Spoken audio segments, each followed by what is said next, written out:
Hey guys, in this video I will show you all the recipes of sushi that you can get in Grow a Garden.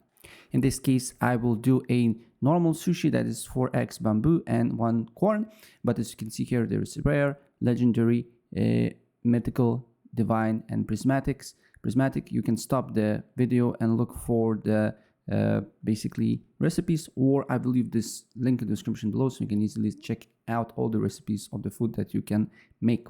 And once you know the recipe, you need to go to near the pot, and then you just need to pull out your backpack, look for bamboo. We need to submit 4 bamboos here, and then corn, right? Submit corn, and then you just need to press cook and wait. In this case, we'll wait 6 minutes. And guys, when you hear this sound, this means that your sushi is ready, and then you just need to go to the pot again, press E, and then in your backpack, as you can see here, should be sushi, right? So yeah, that's basically it. And if I helped you out, please press like button and subscribe for more. Take care. Bye.